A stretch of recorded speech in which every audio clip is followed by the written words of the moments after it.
आप सभी को मेरा नमस्कार। आज का हमारा व्याख्यान का विषय है संध्यंगों का प्रयोजन। जो हमने पंच संधियाँ पढ़ी है, तो इन संधियों का अंगों का क्या प्रयोजन है, तो अंग कितने हैं और उनका क्या प्रयोजन है। संधियाँ तो 5 पढ़ी हमने और उनके अलग अलग अंग भी पढ़े। तो इसके लिए कारिका नंबर 111 दी गई है। उक्तांगानां चतुष्षष्टि षोडशेषां प्रयोजनम। उपर्युक्त संधि के 64 अंग हैं। चतुष्षष्टि अंग कितने हैं संधि के? 64 अंग हैं और उनका प्रयोजन 6 प्रकार का है। क्या प्रयोजन है? प्रयोजन का मतलब कारण, कि संधि अंग क्यों बनाए गए हैं, तो उनके 6 कारण बताए हैं। 6 प्रकार का प्रयोजन बताया है। अब कौन से 6 प्रयोजन हैं, इसके बारे में कारिका नंबर 112। इष्टस्यार्थस्य रचना गोप्यगुप्तिः प्रकाशनम रागः प्रयोगस्याश्चर्यं वृत्तान्तस्यानुपक्षयः। अर्थात इष्ट अर्थ की रचना, इष्ट अर्थ की रचना। दूसरा उसका प्रयोजन है गोपनीय को गुप्त रखना। तीसरा प्रयोजन बताया है प्रकाशन। चौथा प्रयोजन है अभिनय में राग। पांचवा प्रयोजन है काव्य का वैचित्र्य। और छठा प्रयोजन बताया है इतिवृत्त का विच्छिन्न न होना। अर्थात जो विवक्षित अर्थ है उसकी रचना, गोपनीय अर्थ का छिपाना, उसको कहते हैं इष्ट अर्थ की रचना। जो अर्थ होना चाहिए, जो हमारा विवक्षित अर्थ है, उसकी रचना करना और गोपनीय को गुप्त रखना और प्रकाशन करने योग्य वस्तु को प्रकाशित करना। अभिनय वस्तु के प्रति राग की वृद्धि करना। अभिनय में राग, इसका मतलब अभिनय वस्तु के प्रति राग की वृद्धि करना। वैचित्र्य का मतलब है चमत्कारिकता। और इतिवृत्त का विच्छिन्न न होना मतलब काव्य की कथा वस्तु का विस्तार करना। इस प्रकार से 6 प्रयोजन संधि अंगों के द्वारा संपादित किए जाते हैं। तो यहाँ पर हमने देखा कि 64 संधि अंग हैं और उनके 6 प्रयोजन हैं। पहला प्रयोजन जैसा बताया था कि इष्ट अर्थ की रचना, तो रूपक में जिस अर्थ का समावेश करना अभिष्ट होता है उस अर्थ का समावेश कर दिया जाता है। और जो वस्तु, कथा वस्तु का जो अंश रंगमंच पर दिखाया जाना अभिष्ट नहीं होता, गोपनीय होता है, उसको छिपा लिया जाता है। इसके अलावा एक बात आई है प्रकाशन, विस्तारण। इस प्रकार जिस वस्तु का विस्तार करना उपयोगी है उसका विस्तार कर देते हैं, अर्थात प्रकाशित करने योग्य वस्तु को प्रकाशित किया जाता है। जो दिखाना जरूरी है, जिसका विस्तार करना उपयोगी है, उसका विस्तार करते हैं, उसे प्रकाशित कर दिया जाता है। और संधि के अंगों की समुचित योजना से इतिवृत्त की जो संघटना इतनी सुव्यवस्थित हो जाती है कि अभिनय वस्तु के विषय में दर्शकों की रुचि, जिसको कि राग का है, बढ़ने लगती है। और बार बार सुनी गई कथा किसी काव्य का, नाट्य का इतिवृत्त बन जाती है और संध्यंगों की सम्यक योजना से उसका प्रयोग भी अपूर्व प्रतीत होता है।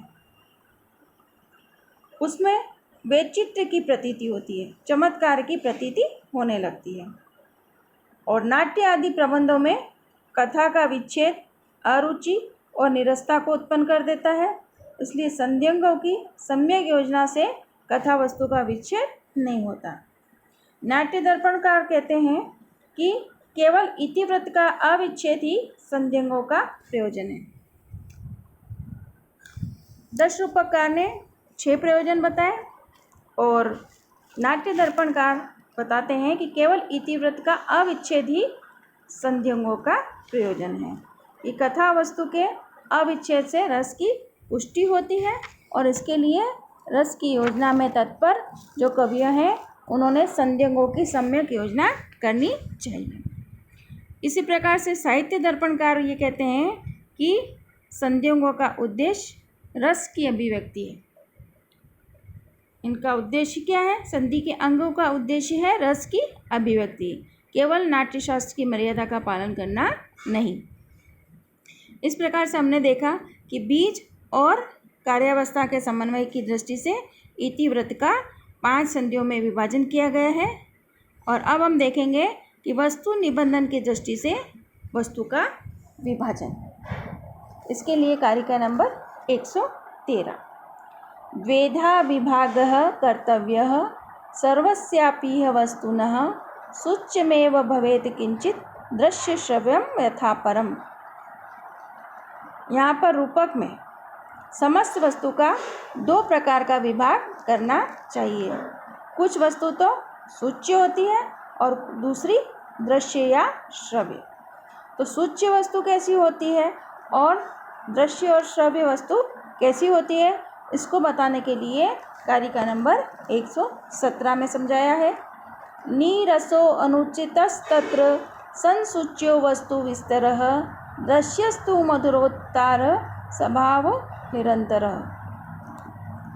उसमें वस्तु का जो भाग नीरस हो अथवा जिसका रंगमंच पर दिखाना अनुचित हो, उसे भली भांति सूचित करना चाहिए, वही होती है सूच्य। सूचना किसकी देनी चाहिए?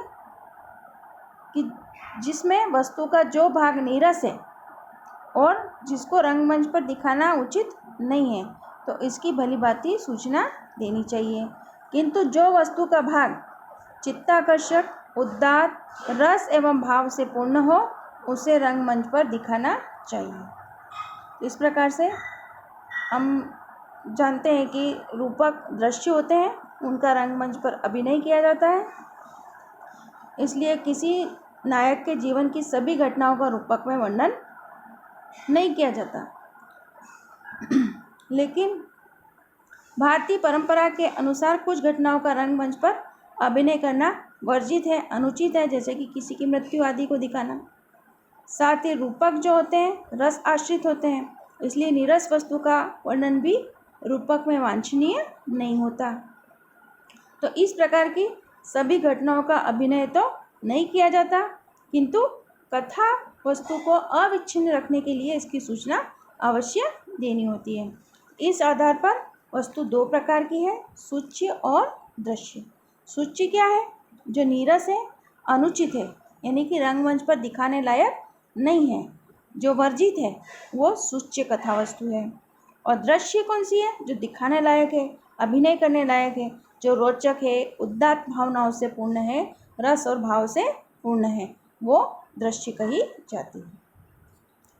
अब आपको आगे फिर बताया जाता है कि सूच्य वस्तु का प्रतिपादन, कि सूच्य क्या है।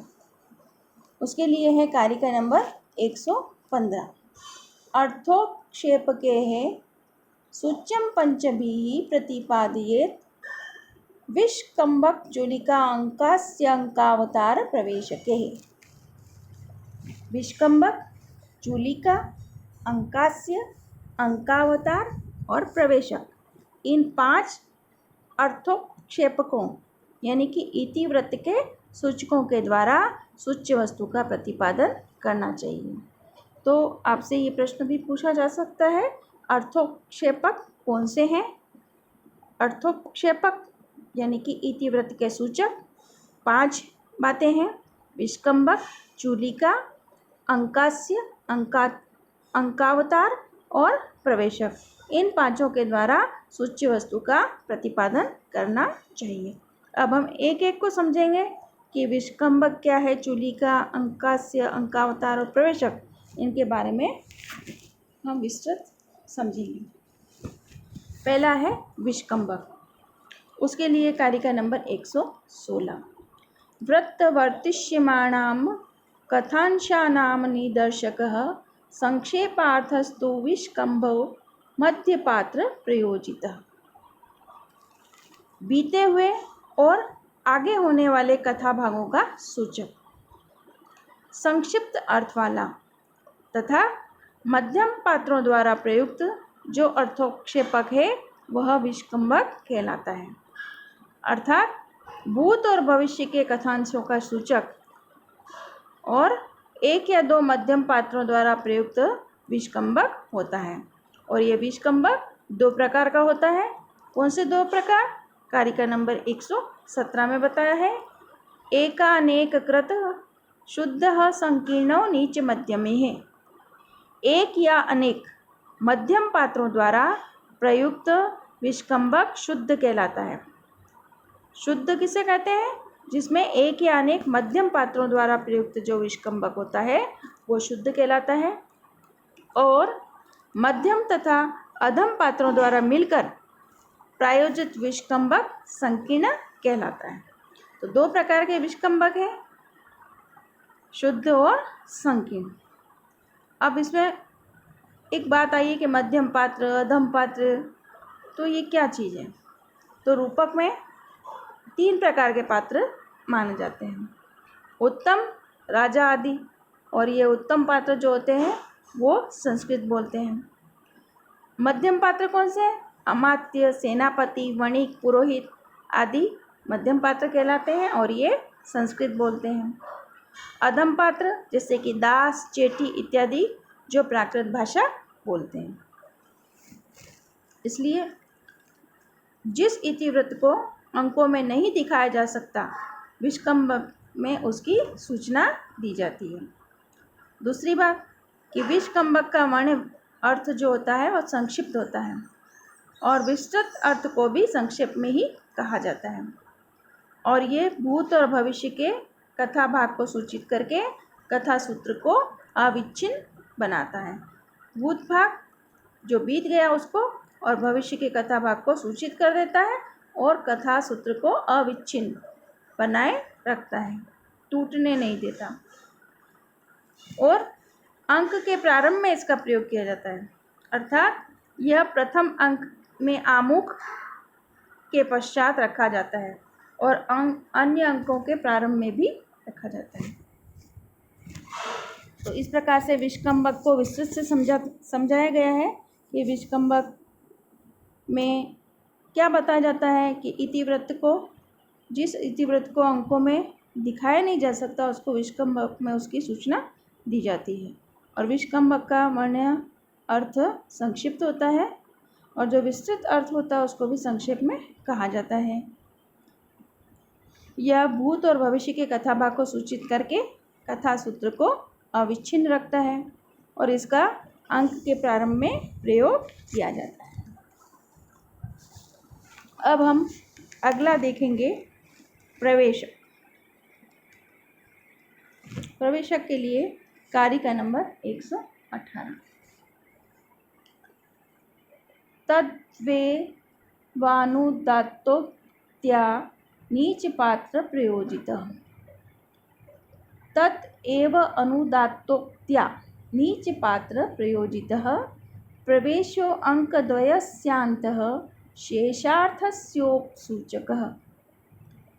उसी प्रकार भूत और भविष्य के कथांशों का सूचक नीच पात्रों द्वारा अनुदात्त उक्तियों से प्रयुक्त 2 अंकों के बीच में स्थित तथा शेष मतलब जो अदर्शनीय जो है वो उस शेष अर्थ का सूचक प्रवेशक कहलाता है।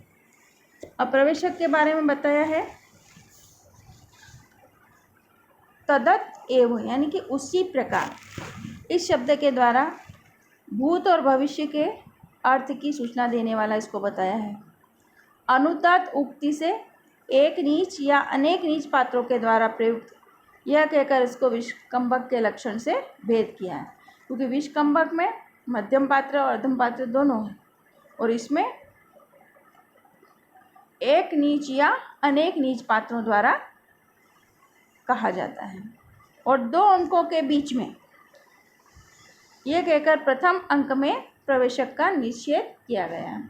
मतलब प्रवेशक हमेशा 2 अंकों के बीच में आता है, प्रथम अंक में नहीं आता, जबकि विष्कंभक प्रथम अंक का आमुख के प्रारंभ में होता है। अब अगला हम देखते हैं चूलिका, कारिका नंबर 119। अंतर्जवनिका संस्तेश चूलिका अर्थस्य सूचना। जवनिका के भीतर स्थित पात्रों के द्वारा किसी अर्थ या बात की सूचना देना चूलिका कहलाता है। जवनिका मतलब होता है पर्दा। जवनिका के भीतर स्थित पात्रों के द्वारा किसी अर्थ की किसी बात की सूचना देना चूलिका कहलाता है। अर्थात नेपथ्य, पीछे से नेपथ्य में स्थित पात्र के द्वारा अर्थ की सूचना चूलिका है। जैसे कि उत्तर रामचरित नाटक के द्वितीय अंक के आरंभ में नेपथ्य में कहा जाता है तपस्विनी का स्वागत हो, तब तपस्विनी आत्रेय प्रवेश करती है और यहाँ पर जो नेपथ्य जो पात्र थी वासंती, उसके द्वारा आत्रेय के आने की सूचना दी गई है। तो यहाँ पर चूलिका नामक अर्थोक्षेपक है। अगला हम पढ़ते हैं अंकास्य। इतिवृत्त की सूचना देने वाला अगला है अंकास्य। उसके लिए कारिका नंबर 120। अंकांत पात्रेर अंकास्यम चिन्ना अंकास्यार्थ सूचनात्। अंक के अंत में आने वाले पात्रों के द्वारा पूर्व अंक से असंबद्ध अग्रिम अंक के अर्थ की सूचना देने के कारण यह अंकास्य कहलाता है। अर्थात अंक के अंत में आने वाला पात्र जो कहलाता है अंक पात्र, और उसके द्वारा पूर्व अंक से असंबद्ध अग्रिम अंक के आरंभिक अर्थ यानी कि मुख्य भाग की सूचना देना, और उसका आश्रय लेकर जहाँ अग्रिम अंक का आरंभ होता है वह अंकास्य कहलाता है। इसके अलावा अगला है अंकावतार। अंकावतारस्त्वंकान्ते पातो अंकस्या विभागतः। कारिका नंबर 121। अंकावतारस्त्वंकान्ते पातो अंकास्या विभागतः। जहाँ पूर्व अंक का अंत हो जाने पर अग्रिम अंक का अभिन्न यानी कि अविच्छिन्न रूप से अवतरण हो जाता है, वह अंकावतार कहलाता है। इस प्रकार से हमने देखा 5 प्रकार के अर्थोक्षेपकों के द्वारा कुछ अर्थ की सूचना दी जाती है। आज बस इतना ही। धन्यवाद।